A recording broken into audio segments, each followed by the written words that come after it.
I've said it before. I say it again. As long as our country is divided, we got protesters for women's rights, blacks' rights, medical care. We got people on the right, left, everywhere. As long as everybody has a small clique of 20,000 people fighting a battle, and there's 150 battles. Meanwhile, the bankers, the wealthy individuals, and the people that are actually cleaning up and investing their money and doing dirty deeds are only worried about one thing. How can I make the money come in? They're not voting any other way. They're voting for money. That's it. And there's a lot of these people on the same side. They vote for selfish money no matter where it comes from. They don't want to work for it. They were born into it. They were elected into it. They're being given it because they're investing money and they work as a politician and they have money in Raytheon and they're a politician so they deserve it. You've got all these different excuses. But they're allowed to get away with crimes. They're allowed to do insider trading. They're allowed to do whatever they want as long as the people who realize that their rights are being stolen from them, as long as the people who are working 80 hours a week don't figure out what to do, as long as you got the women that are getting hurt by policies just fighting for women's rights, as long as all these other causes are separate and working and fighting every year, you'll push a little and then they'll break a lot. But if black rights activists, women's rights activists, Social Security and elderly abuse or elderly rights and Social Security activists to try to get more housing and Social Security for elderly people, if you get a bunch of people from medical care who are trying to get decent medical care in this country, and veterans who feel like they're not being treated properly in this country, and our politicians are out of control and they're not being paid good enough at their jobs. If you got the all, oh yeah, don't forget you got a lot of the people about their minimum wage and the wages and workers' rights. Okay, if all those people want to vote, protest, put motions forward, write petitions, and they all do their stuff separately, they're probably going to have a little bit of difficulty. But what happens when all these groups make a deal? We work on at these things one at a time. We all come to agreement. Whoever brings the most people to this agreement, we hit first. We go second, and as soon as we put in a year's worth of paperwork, protesting, we move to the next one and we rotate. But we need to all of us together work on these problems one at a time. And that way, instead of having 20,000 people, we have 200,000 people showing up at Washington on a protest and on a petition and putting in paperwork and voting and trying to show up at places to show our disapproval of what our government is doing and what we want to move forward. Oh boy, and where is it going to come from? Military spending. The rich at the top that have been buying extra planes and been reporting record profits while everybody else is sick. We're going to tax the top, and we're going to do some trickle up for once. Remember that trickle down program where we dropped a bunch of money for the rich? Yeah, we're going to do some trickle up for a while. Let's let the rich wait from the money for the bottom. We'll tax the top, and we'll do some trickle downs. It was okay to trickle up. No, sorry, we'll trickle up. It was okay for them to trickle the money down, give money to the top, and wait for it to get to the bottom where it never reached. So why don't we give money to the bottom for once? We never tried that. It was suggested to do this great idea called trickle up. You give money to the bottom, and it will make its way up the ladder. But then the rich people said, well, why can't we get the money instead? So they made a program called the Trickle Down Reagan administration, where they gave a bunch of money to billionaires and the rich that was supposed to make it to the bottom to build housing and do a bunch of good deeds. But a lot of the money was stolen, and basically it enriched the rich. Because the money, if it hit the bottom, was going to be used on housing, it was going to be used in stores. It was going to be used in like if you give your landlord the money, it would go to a bank. If you're buying food, it would go to a grocery store and to the farms or a couple big companies. No matter if you went to the doctors and bought your medicine, no matter what you did, the money was making it the big pharma, the doctors, the three big food companies that make all the food, the bankers. It was always going to make it to the top because it's going to go to the landlord to the bank. It's going to go to the grocery store to the farmer. And then actually, really, the farmer doesn't get shit. Really, it's a big CEO company that buys up all the farms and basically all the grocery stores, like three big brands. But, anyways, so yeah, why don't we try a little bit of that the right way? But to do that, to do these things, we got to have a system that works what we don't have. You can't just suggest it. You can't just know what to do and actually expect our government to do it. First, the people got to come to agreement to tackle one problem at a time, and we need numbers. We need a voice that we don't like what's going on. We need to tell them what we want, is we want things to be evened out over here. We want to work 40 hours a week and have our rent paid and be able to get food at the grocery store. And there's no possible reason why that can't happen with the type of wages I'm seeing at the top and the record profits that CEO and companies are making because of tax levies, being able to donate and get money back, all the different trickle down programs and bullshit they're getting from the government, all these different lobbying ways they're sucking from the bottom, just all these different really cynical ways, even scamming, just illegal scamming. And our government has decided to suck from the bottom because, like doctors, when they see state insurance, they go bill, bill, bill, bill, bill.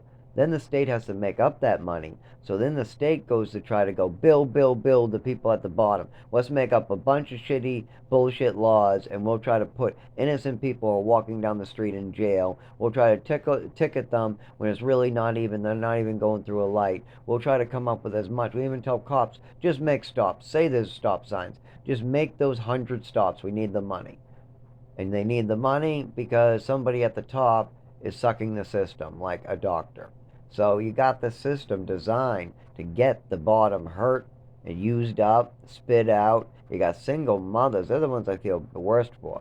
You got single mothers, literally maybe some douchebag boyfriend or whatever. They're doing the right thing. They're working like ridiculous hours. They're raising a child.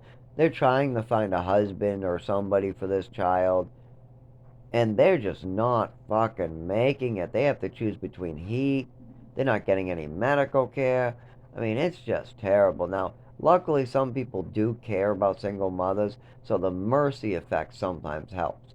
But the way the laws, paychecks, and the actual system is designed, if it wasn't for people's mercy for these single mothers, everybody would lose their child who doesn't come from money to begin with. If you were born in an orphanage, and at the age of 25 you got pregnant, but your husband was a douchebag and did something and got himself killed, and now you're a single mother raising your child, working two jobs, one part-time, one full-time, both a gas station and a grocery store, you're not making it. Not if you need any type of medicine and heat and you have a shitty apartment, even a one bedroom. It's very, very difficult. Plus, you don't gotta. The schools will fine you if you're late, so if the work holds you, you'll be getting fined. As well as daycare is extremely overpriced. You got to count that, and then you can't just say no to daycare. Then you can't work. It's just illegal. You got to have somebody to watch your kid.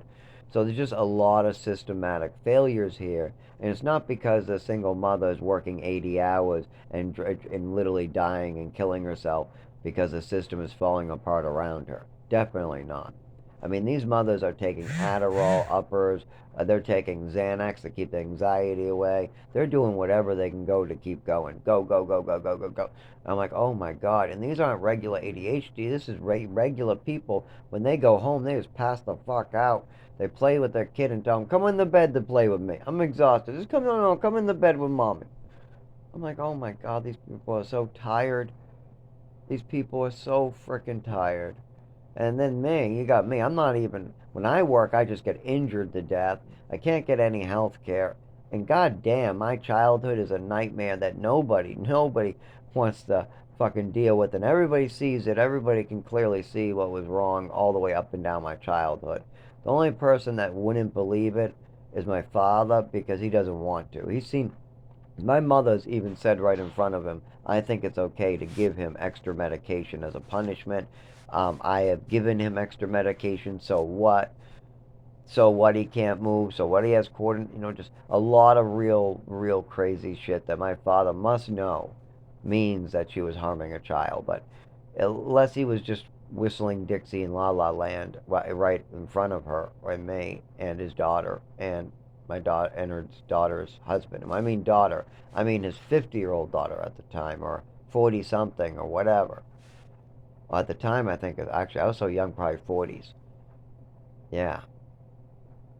Because when I was like in my single digits, I think we're talking 30s for Tim, my brother, and my sister, and I, my other brother was a 20-year-old sticking his dick in anything that moves. That's all I remember about him. Lots of pretty girls. Cute. Cute girls. Very cute. I don't know if they're marriage material, and they're not my type of girls. I like personality. Um, I also used to have a problem with wanting to fix girls, but no. Um, I'm glad that they like me, but fixing girls is not fun. And now that my health is at this point, I just don't, I can't fix nobody anymore. And I was always working on myself. But obviously, if I can't even, like, just have somebody uh, to walk them down, if I can't walk them down the street, I obviously can't walk myself down the street. So it's bigger fucking shit now. Um, and for the last, I don't know, 25 years, it's always been a problem. My girlfriends have asked me about it even. Little ticks here. What's that little twitch? I don't know. Sorry. No, it's cute. Or my girlfriends always had a good excuse. They didn't mean it. They just came out with some bullshit off the top of their heads. But I thought it was cute. When something happened that was just like something like, let's say somebody vomited. Oh no, I didn't even see it. No, it's okay. No, I vomit too sometimes. Yeah, it's nice. It's nice. But kind of stupid. I would be asking if they're okay and need need anything. Bay leaves. Need to go to the doctor. What's wrong. But some people respond by going, "Oh, I vomit all the time," or "I've vomited before," or talking about the vomit. Or you got the people who don't want to see it and go, "Gross," and then they just leave the room. So you got a lot of different personality traits out there, but you can usually tell by looking at them, but you can never be sure until you actually see what their choices are in every situation. Like, my father's actually a pretty good guy, except for there's a couple things. He obviously didn't care if I got hurt. He definitely cares about money more than a lot of parts of his family responsibilities. Oh, I'm not even gonna go any further. You know what? There's a lot here, and I don't want to. I don't even think I could get them all accurately. So I want to do. If I'm gonna go over that needs its own justice. And honestly, if he doesn't want to deal with this, I I definitely don't even want to go over that over and over. it's only to keep it all in order, but if I'm not even going to get to live long enough to even like put it in order or even discuss it truly or get any help for it or even live a life at all, there's no point of trying to pull details out of my memories and try to explain myself over and over. I don't even get to write anything in order now. I mean, I still got a lot more to go. I need to get colors, details. I mean, this isn't exactly fun, but nobody even knows yet. So getting it all put down correctly with as much detail is probably a good bet.